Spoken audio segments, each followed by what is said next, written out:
Hola, ¿qué tal? Bienvenidas, bienvenidos a esta emisión de Conexiones Entretejiendo Culturas y Saberes. El día de hoy estaremos platicando con Daniela Canuto Jerónimo acerca del artículo Estrategias Críticas de Mercadotecnia Social. Además estaremos escuchando al de Comunidad en Comunidad y la primera voz a lo divino.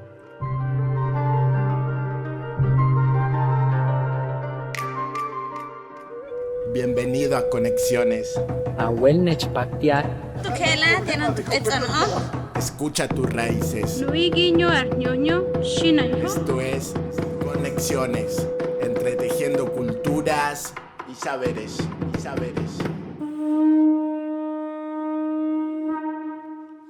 Bien, pues como ya les decíamos hace unos segundos, hoy estamos dialogando con Daniela Canuto acerca del artículo Estrategias Críticas de Mercadotecnia Social. Pero antes de comenzar, vamos a escuchar algunos datos importantes de su semblanza y ya volvemos. Daniela Canuto Jerónimo tiene la carrera técnica en programación.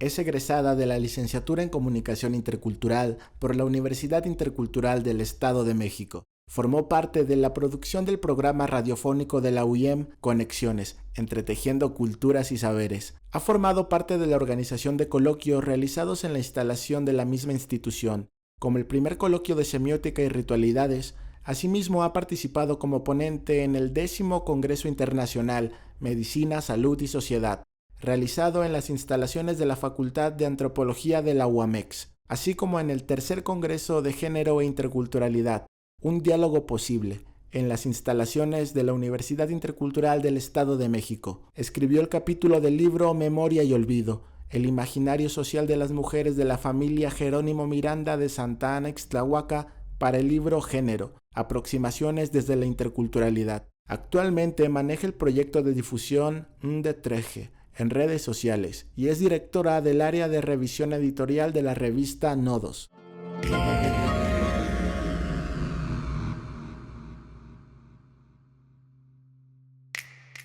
Bien, pues bienvenida Daniela a este programa de Conexiones y platícanos, ¿cuáles son las principales herramientas teóricas, metodológicas o incluso de vinculación que el modelo educativo intercultural te proporcionó para realizar esta crítica a la mercadotecnia y a la mercadotecnia social?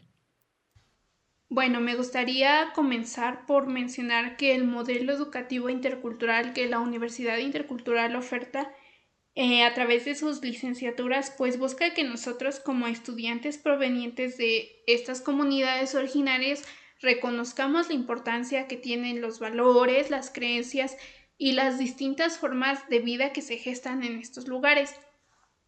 Esto, por ejemplo, mediante herramientas teóricas, metodológicas y de vinculación comunitaria que nos ayudan a que el sesgo que hay entre la academia y la comunidad pues sea mucho menor, justamente optando por aportes teóricos que se relacionen más con lo que nosotros día a día vemos, porque pues sí, es importante saber y reflexionar sobre aquello que nos dicen los grandes teóricos de Europa, pero también es importante reconocer que en muchas ocasiones estos aportes, estas teorías, pues se realizan desde un contexto, desde un territorio que es distinto al nuestro, al que nosotros habitamos, ¿no?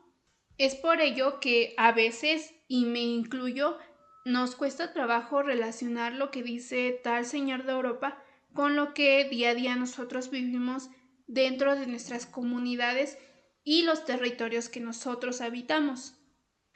Porque las maneras de nombrar a las cosas son distintas, porque hay elementos que están allá pero no acá, o por diversas cuestiones. Además que durante mucho tiempo se nos ha hecho creer y les hicieron creer a nuestros abuelos que desde nuestras comunidades pues no se gesta conocimiento o no se crea el conocimiento.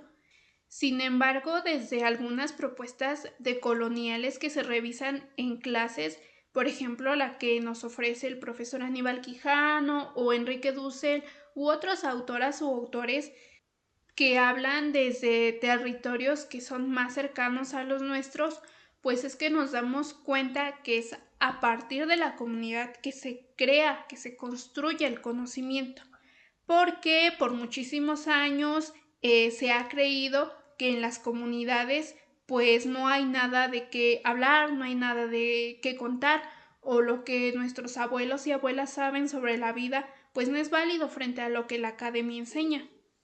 Sin embargo, desde estos aportes que se realizan en Latinoamérica, América del Sur, México, etcétera, pues se ha buscado por reflexionar sobre que no es a partir de la universidad que se crea el conocimiento, sino más bien que es en la comunidad en donde esto sucede.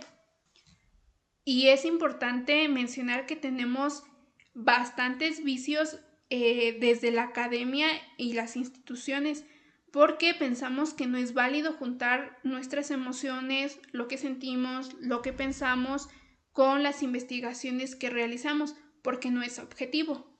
Sin embargo, hay que cuestionarnos si realmente no podemos excluirnos de fenómenos, de prácticas, de actividades que vivimos en nuestro día a día, porque, por ejemplo, ¿cómo no voy a expresar lo que yo siento en mi investigación sobre las fiestas, sobre las danzas, sobre los paisajes, sobre la comida, sobre la contaminación? Porque son cosas que me afectan a mí también, porque yo también soy parte de esa comunidad.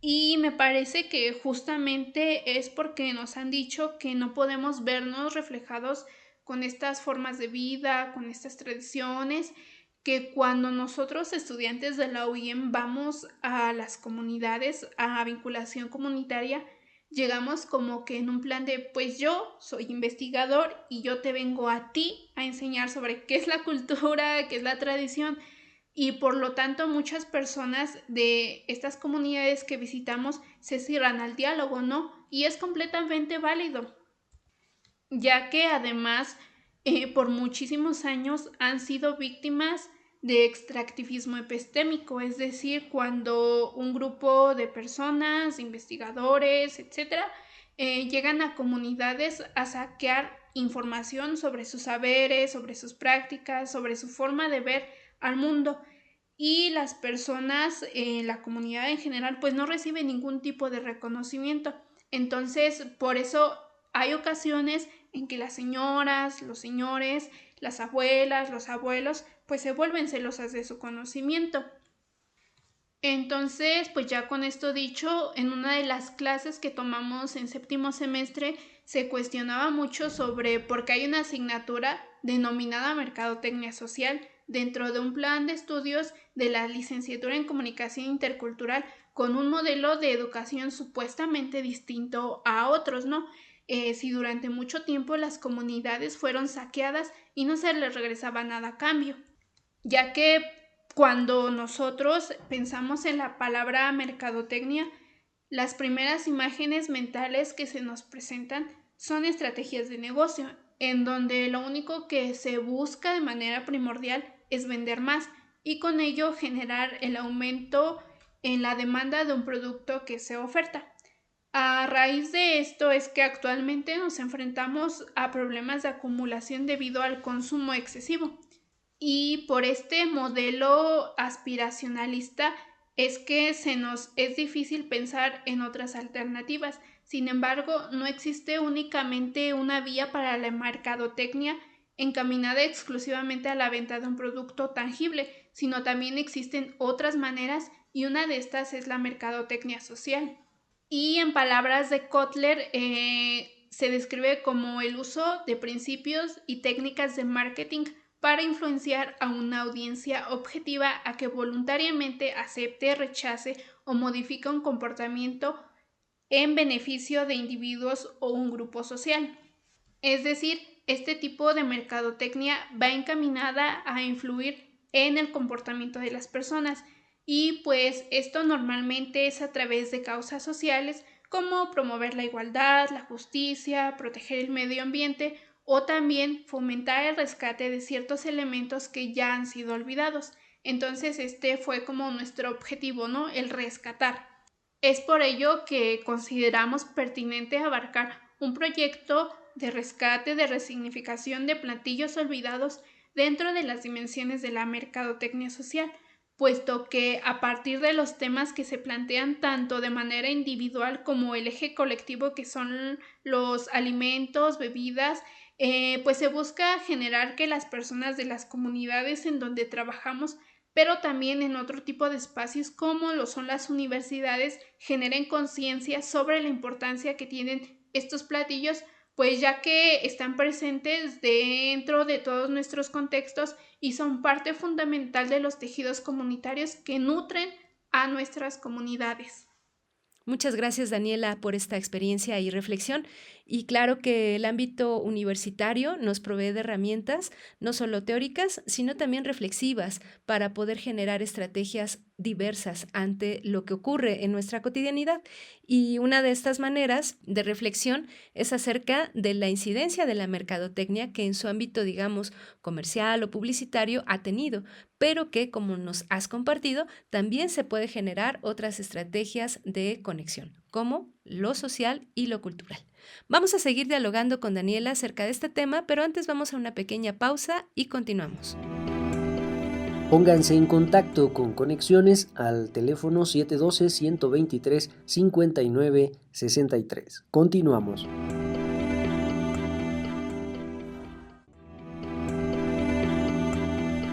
Escríbenos conexiones.ci@uyem.edu.mx. Continuamos. Muchas gracias por seguir en Conexiones. Estamos platicando con Daniela Canuto acerca del artículo Estrategias Críticas de Mercadotecnia Social. Dani, platícanos cuáles son los principales factores de relación que permiten colocar en diálogo el planteamiento semiótico de la cultura, de una gastrósfera, los distintos entornos comunitarios y las tensiones existentes entre procesos de dominación, así como de resistencia cultural. Sin duda alguna, la semiótica es una disciplina, un campo de estudio que nos permite analizar elementos significativos para nuestras comunidades y poder plasmarlos mediante esquemas. Nosotros realizamos uno al que denominamos como gastrósfera y las compañeras que conformamos este equipo colaborativo tomamos como referencia el modelo semiótico de Yuri Lotman, es decir, la gastrósfera, y este término que el profesor Finol ya ha compartido en algunos espacios, es decir, la gastrósfera, ¿no? Pero antes de pasar a explicar un poquito este esquema, me parece pertinente recordar algunas ideas básicas de la propuesta de Lotman. La semiosfera es este espacio semiótico fuera del cual es imposible la existencia de la semiosis, es decir, el proceso mediante el cual se les da significado a todas las cosas. Este espacio semiótico se caracteriza por tener estructuras nucleares que en ocasiones pueden ser más de una, y mientras más estén en el centro de la semiosfera, pues más carga significativa tienen. Claro, desde el cierto contexto del cual se analiza. Además de ello, la semiosfera está compuesta por varios signos que se relacionan en sí para llegar a formar un texto, y este texto se relaciona con otros para poder así conformar la semiosfera. Recordar que un signo puede ser cualquier elemento, desde un vaso, una cuchara o cualquier otra cosa que se nos pueda ocurrir, claro, con una carga significativa. En ese sentido, uno de los ejes principales de este proyecto, además de la mercadotecnia social, es la gastrósfera. Y esta gastrósfera no es más que otra forma de ver a la semiótica, pero en este caso del amplio complejo de alimentos y bebidas que conforman la llamada gastronomía de una comunidad. Y para poder plasmar algo que puede parecer abstracto, pues utilizamos la representación de la citlali o la estrella para los nahuas.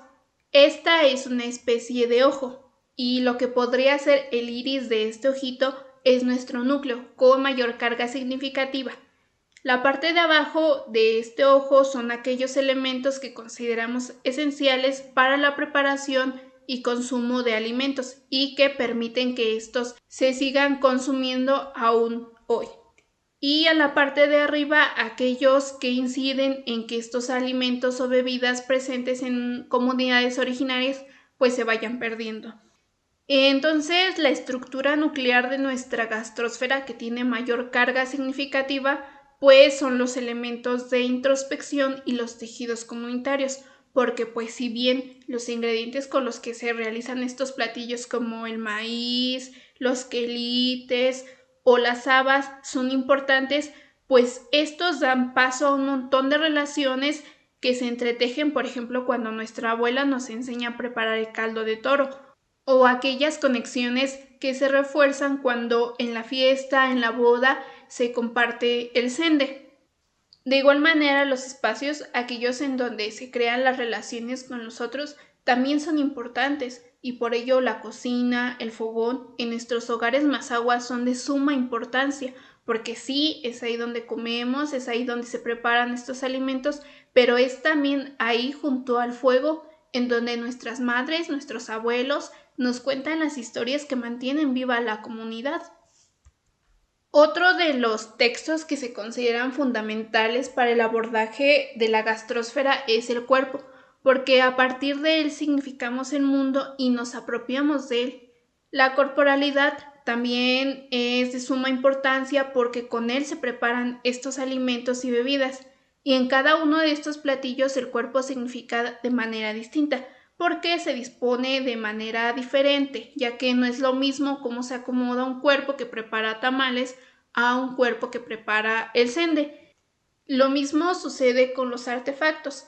Estos, desde la propuesta que ofrece el profesor Juan Carlos Collazos, pues son objetos que han sido creados para cumplir un papel específico. Por ejemplo, el chiquihuite o las cazuelas de barro se han creado para cocinar, para contener las tortillas, aunque hay algunos artefactos que se adecuan para cumplir este papel tan importante. Por ejemplo, una olla en la que se acostumbra a hacer el nixtamal para las tortillas puede adecuarse para hacer la olla en donde se preparen los tamales, y ahí su condición significativa cambia, ya que, por ejemplo, en algunas comunidades se acostumbra a ponerle una cruz con cal para que los tamales puedan cocerse. Y sin duda otro elemento fundamental para la construcción de la gastrósfera son las fiestas rituales, y hay que entender a estas fiestas como un escenario en donde nos permitimos conocer a otros, pero también a nosotros mismos, ya que por ejemplo muchos platillos son preparados para compartirse durante fiestas patronales, durante bodas u otro tipo de celebraciones. Los platillos que comemos en nuestro día a día no son los mismos que comemos, por ejemplo, en una boda, son distintos, y en ese escenario también se guarda un montón de significaciones con los que podemos conocer los territorios que habitamos. Y como mencionaba anteriormente, la gastrósfera se encuentra dividida a la mitad y en la parte superior están presentes elementos que influyen en la pérdida o disminución del consumo de estos platillos. Por ejemplo, los modelos aspiracionalistas que impulsa el capitalismo, que nos dictan qué debemos de comer y cómo lo debemos de hacer, porque en ese sentido muchas comunidades originarias no cuentan con esto a lo que se le llama gastronomía. Por ejemplo, no cumple con ciertas especificaciones estéticas, los escamoles no se ven bonitos, además de que, por ejemplo, no es un chef de un restaurante de tantas estrellas Michelin quien los prepara. Esto también impulsado por las dinámicas de consumo, porque debido al modo de vida tan demandante que se lleva, es mejor comer en un restaurante de fast food. Es más factible comer en un McDonald's en donde vamos y pedimos la comida y nos las entregan, a disponer de 5 horas, un día entero o de meses para preparar, por ejemplo, el tolado, para preparar el sende o preparar los tamales agrios. Y normalmente esto sucede, por ejemplo, en contextos semiurbanos, en donde nuevamente por el modo de vida que se lleva es más difícil conseguir las habas secas o algún tipo de hongo. Y no solo es más difícil, también es más caro. Entonces, como equipo colaborativo decidimos que sí es importante abordar este proyecto desde la mercadotecnia social, pero también desde la semiótica, porque como dice John Dewey, es mediante esta disciplina que podemos reflexionar sobre la totalidad de nuestra experiencia y habitar en el mundo. A través de la semiótica podemos entender la dimensión simbólica de alimentos y bebidas y justamente replantearnos su papel en nuestros contextos.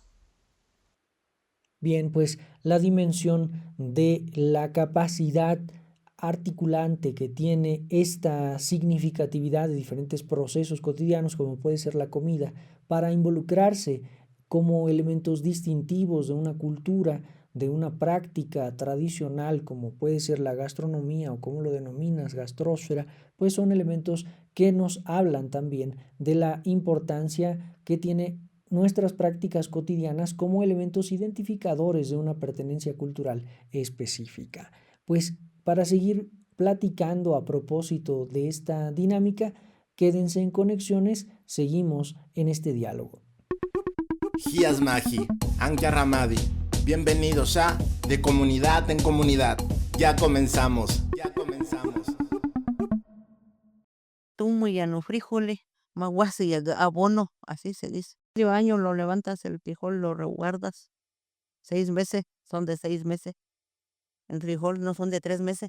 Mis frijoles míos son de 6 meses, porque hay un frijol que son 3 meses.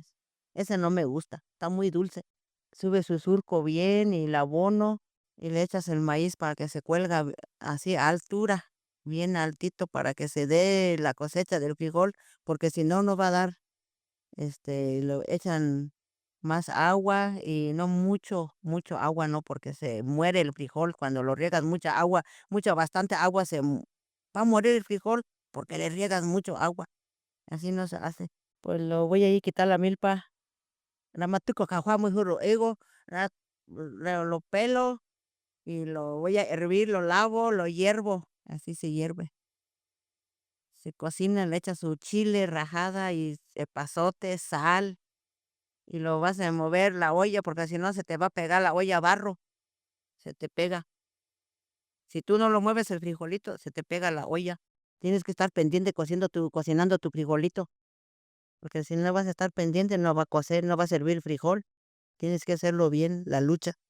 Coger nomás los amarillos frijoles son los que vas a traerlo a cocinarlo, porque no sirven, se te pudre, no puedes guardarlo para semilla. Tienes que recogerlo todo amarillo, todo amarillo, todo amarillo. Los demás lo vas a dejar ahí nomás y vas 3 veces a darle la vuelta tu surco de tu milpa. 3 veces lo vas a ir a ver los amarillos y ya te regresas, lo guardas tu casa en la sombra, porque se lo dejas en el sol, se hacen como piedra, no cocen bien. No, aunque le tires leña no sirve, ya no da sabor, pues. Lo llego y lo meto en la sombra de mi casa, en la sombra, porque si yo lo seco en el sol, no sirve.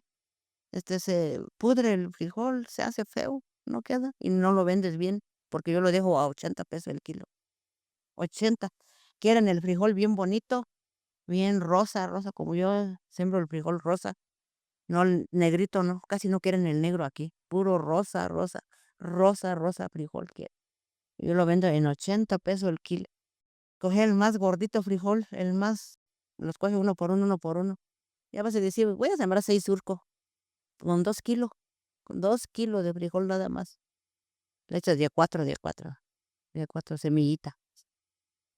Pero ya sabes que ya sí. Le vas a sembrar lejos porque si lo sembras junto, no te va a dar.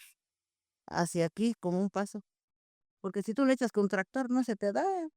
Tractor, ¿no? Yo siembro nomás a mano. Echadora con yunta. Así lo he hecho, 6 surcos, pero con yunta. Agradecemos la participación de la señora Luciana Moreno Bolívar de la comunidad de Dolores Hidalgo. Llegamos al final de la sección de Comunidad en Comunidad. Pokuji Kiñingsku, Timoitasek Masegualmej. Pónganse en contacto con Conexiones al teléfono 712-123-5963. Continuamos.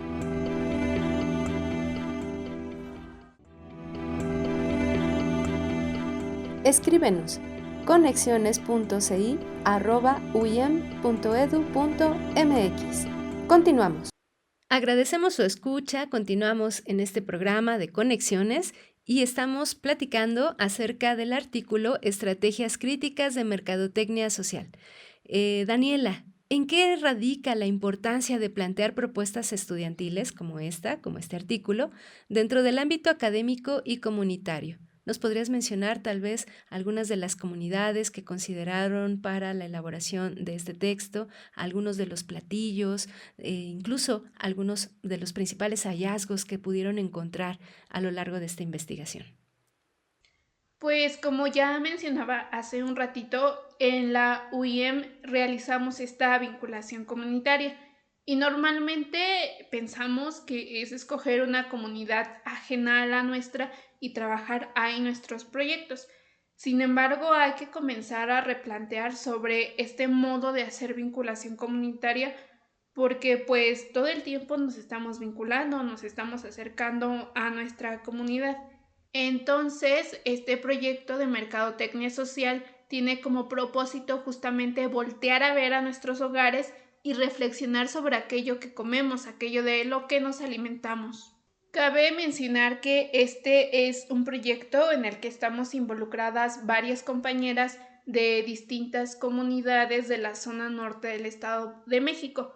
Por ejemplo, Santa Ana Ixtlahuaca y Emiliano Zapata del municipio de Ixtlahuaca, San Antonio de Totolmilco en Almoloya de Juárez, Atlacomulco, San José Boctó en Acambay, el Carmen Ocotepec y Barrio Borejé en San Felipe del Progreso y la fábrica en San José del Rincón. Nosotras como equipo teníamos la misión de reflexionar sobre aquellos alimentos, aquellas bebidas que ya no son consumidas en nuestras comunidades por cuestiones de que quienes lo sabían preparar ya fallecieron, se han ido olvidando cómo prepararlos, etcétera. Y pues sí fue un trabajo que nos puso a pensar porque normalmente todo el tiempo estamos comiendo, nos estamos alimentando, sin embargo en pocas ocasiones realmente nos planteamos, nos preguntamos qué es lo que estamos comiendo. Porque cuando comemos, por ejemplo, no nos preguntamos quién hizo eso, cómo lo aprendió a hacer, quién se lo enseñó o qué significa ese alimento, ¿no? Y por lo tanto, a algunos platillos y bebidas que descubrimos que ya no se realizan como se realizaban hace quizá 20 años en nuestras comunidades, pues por ejemplo son el sende, una bebida hecha a base de maíz fermentado, el guasontle capeado, que es como un quelite, el tamal de charal, el tolado o el caldo de habas, el caldo de toro que es preparado con choconosles y muy picante, la malva, que también es un quelite, el pinole y el pulque de 7 hierbas. Muchos de estos platillos nosotros ni siquiera los conocíamos, no habíamos escuchado hablar de ellos o más bien quizá los conocíamos, pero por ejemplo por otro nombre, ya que el tolado en mi comunidad que es Santa Ixtlahuaca, pues lo conocemos por caldo de habas. Entonces también descubrimos otras maneras de nombrar a la comida. Y estas compartencias resultan interesantes, resultan importantes y necesarias porque nos hacen reflexionar sobre cómo es que a pesar de que nuestros territorios, nuestras comunidades no estén tan separadas, no sean tan distintas geográficamente hablando, pues hay elementos que no conocemos de otras y en ese sentido todo el tiempo estamos aprendiendo en el salón de clases, entre compañeros estudiantes y también estamos aprendiendo de las personas de las comunidades en las que vivimos. Además de que, pues, en nuestros contextos, en nuestras propias comunidades y desde nuestra posición como estudiantes de una universidad, también podemos realizar proyectos, trabajos que se enfoquen en recuperar y en reflexionar sobre aquello que se está olvidando, porque se está olvidando la memoria de toda una comunidad, de todo un pueblo. Es por ello que en medida de que este proyecto iba avanzando, pues uno de los principales hallazgos en esta investigación fue darnos cuenta de que el hablar de platillos, el hablar de bebidas, el hablar de alimentos, no justamente se reduce a esta dimensión alimenticia, porque como ya se mencionó hace un rato que hablamos de la gastrosfera, pues hay un montón de elementos que no pensamos que puedan estar relacionados con la comida en nuestros hogares. Una de ellas justamente son los tejidos comunitarios, porque el tejido comunitario está ahí, pero no lo podemos percibir a primera vista. pero en cada ocasión que aprendemos a preparar un nuevo platillo, que escuchamos, que lo enseñamos a alguien más y esta persona se lo enseña a alguien más, pues se está nutriendo este tejido comunitario y se está fortaleciendo y la memoria también se está preservando. Otra de las cosas que sin duda reflexionamos durante este proyecto fue que hay que comenzar a resignificar el término gastronomía, ya que este prefijo gastro pues refiere o significa un proceso biológico y como ya reflexionamos en las comunidades, las dimensiones alimenticias no únicamente se reducen a este proceso, y ya vimos que al hablar de alimentos está involucrado el cuerpo, están involucrados artefactos, fiestas rituales y estos se relacionan con otros. Entonces me parece que hay que comenzar a optar por términos que logren abrazar todas estas dimensiones que se refieren al hablar de la comida. Esto porque de manera individual y también colectiva pudimos comprender que es a través de los alimentos y bebidas que podemos entender el territorio que habitamos, porque nuestra concepción del lugar en el que actualmente estamos cambia totalmente cuando nos damos cuenta de que es a partir de la tierra donde brotan, donde crecen los quelites, el maíz y cada una de estas semillas que ayudan a que nosotros nos alimentemos, a que nuestro cuerpo esté sano y a mantener así viva la memoria de las personas que habitan nuestros territorios, porque si olvidamos esta relación cercana con la naturaleza, con la tierra, con los animales de los cuales también nos alimentamos, pues estamos olvidando la memoria de un montón de personas que nos enseñaron a cómo se siembra el maíz, qué hongos se pueden comer, qué quelite se puede comer, etcétera. Y justamente es uno de los propósitos de este modelo educativo intercultural, recordar aquello que durante años se ha ocultado. Esto pudo ser demostrado en un foro que se realizó en las instalaciones de la UIM, en donde nosotros, estudiantes, compañeros de distintos semestres de la licenciatura, junto a algunos colaboradores que nos platicaron sobre estos alimentos y bebidas, pudimos tejer esta red que une a la comunidad y a la universidad, porque es gracias a ellos que existe la Universidad Intercultural del Estado de México y es gracias al pueblo mazahua que nosotros podemos acceder a este tipo de educación. Muchas gracias, Daniela, porque es importante realizar este tipo de proyectos desde dimensiones colaborativas que trasciendan los límites del trabajo en equipo. El abordar este tipo de proyectos no solo desde la mercadotecnia social y la semiótica, sino también desde el trabajo en equipo, el trabajo colaborativo, es importante porque hay que recordar que nosotros no somos seres individuales. No funcionamos de una manera individual, sino que necesitamos el acompañamiento de otros para poder conformarnos, para poder así construir nuestras identidades. Es así que no hay que pensar únicamente en los trabajos colaborativos pues entre compañeros de clases, sino con las personas de las comunidades que nos ayudan con esta información. Entonces, nuestro primer acercamiento a este tipo de dimensiones colaborativas pues es justamente con nuestra madre. Y a mí me gusta mucho rescatar una cita de una autora boliviana llamada Julieta Paredes que dice que nadie escribe solo o solita. No hay nadie quien desde su ombligo produzca ideas propias. Más bien el ombligo nos conecta siempre con la otra que es la madre. Y desde esa relación inicial pues siempre estamos construyendo y creando diálogo con la comunidad. Siguiente, esto nos lleva a lo que es un trabajo colaborativo, que no es más que un grupo de personas que colaboran juntas de manera interdependiente y compartiendo responsabilidades, conocimientos, habilidades y recursos para garantizar un objetivo en conjunto. Estos colectivos se caracterizan por compartir percepciones, tener una propuesta inicial y en este caso nuestra propuesta inicial fue crear estrategias para resignificar platillos y bebidas, además de que en estos equipos siempre se debe de estar abierto al diálogo, porque normalmente lo que sucede cuando se trabaja en conjunto con otras personas es que cada quien tiene una propuesta y estas se deben de poner en la mesa junto con la de otros compañeros y decidir justamente lo que es mejor para el proyecto.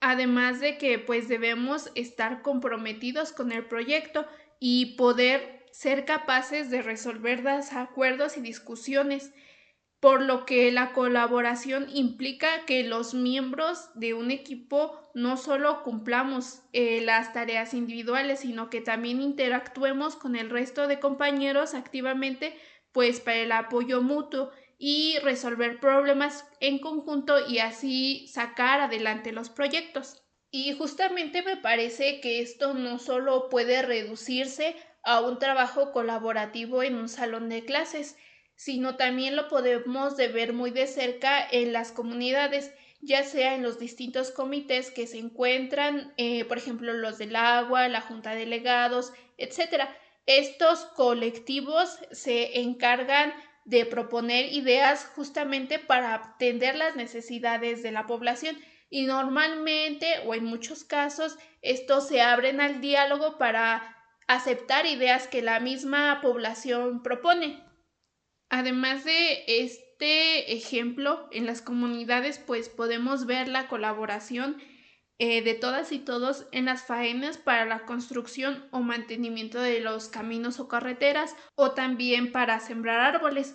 Y aquí las personas se reúnen justamente para apoyar con estas tareas que al final de cuentas benefician a toda la comunidad.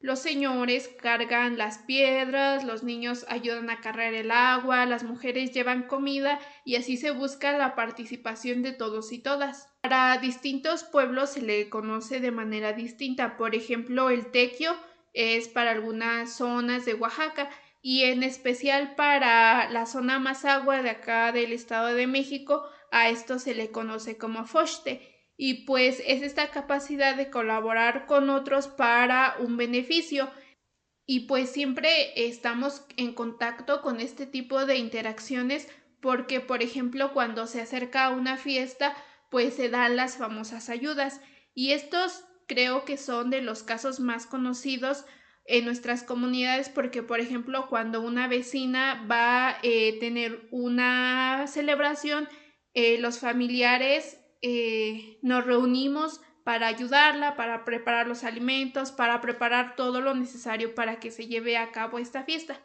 Con esto se crean los compromisos entre los mismos miembros de la comunidad, ya que, por ejemplo, ahora yo te ayudé a ti, pero probablemente en un futuro yo necesite de tu ayuda para, pues, llevar a cabo mi fiesta. Y es que es así justamente como se mantienen los tejidos sociales comunitarios, ya sea intergeneracionales, tejidos de género, etcétera. Con esto nos damos cuenta de que el trabajo colaborativo no únicamente lo podemos ver en la escuela, en un salón de clases, sino también creo que tenemos que aprender muchísimo de las comunidades a las que pertenecemos, porque en ocasiones las personas nos apoyan sin esperar mucho a cambio y esto lo podemos ver también cuando salimos a las comunidades, ya que para realizar nuestros proyectos de vinculación comunitaria, muchas ocasiones hay personas que están dispuestas a contarnos sobre sus territorios, quizás sin saber si nosotros regresaremos a ellos para poder mostrar nuestros proyectos. Pero nosotros al haber ya necesitado de esa ayuda, ya haber tenido esa ayuda, pues estamos comprometidos a volver a esa casa, a ese hogar con esa persona para mostrar lo que desde nuestros salones de clases podemos hacer. Y también considero importante reconocer que esas formas de ayuda, esos compadrazgos, ese fochte, ese tequio, pueden trascender el trabajo en equipo y ayudarnos a enfrentar los obstáculos que el sistema dominante capitalista nos pone día a día.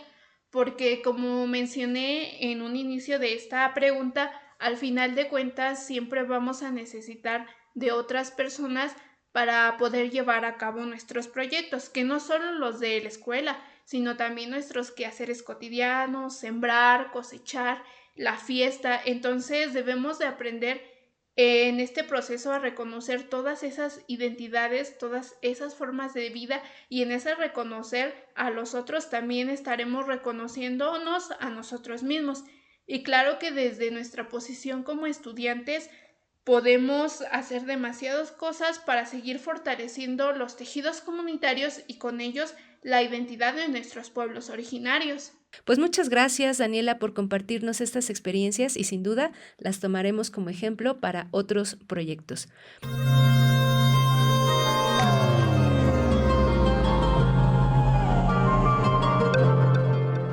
Pues muchas gracias por habernos acompañado en la emisión del día de hoy, platicando sobre cómo poco a poco, cómo en función de los intereses específicos y de las inquietudes particulares de los estudiantes, estos van encontrando un escenario de desarrollo de su capacidad no solo académica, sino también de su capacidad relacional, de pertenencia a una comunidad, de reconocimiento de sus prácticas familiares y la potencia que éstas tienen para determinar, para establecer, para resistir dentro de una dinámica identitaria específica que nos da razón de ser, que nos da un impulso para existir y que además permite perfilar ciertas condiciones de la personalidad y del sentir profundo de cada uno de los que integramos estas comunidades.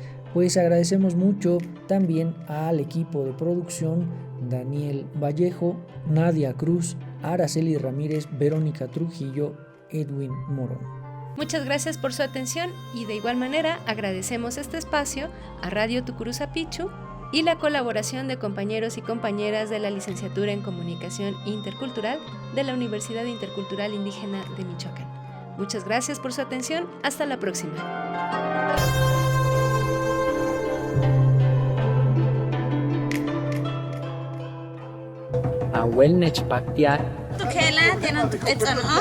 Escucha tus raíces. Esto es Conexiones, entretejiendo culturas y saberes.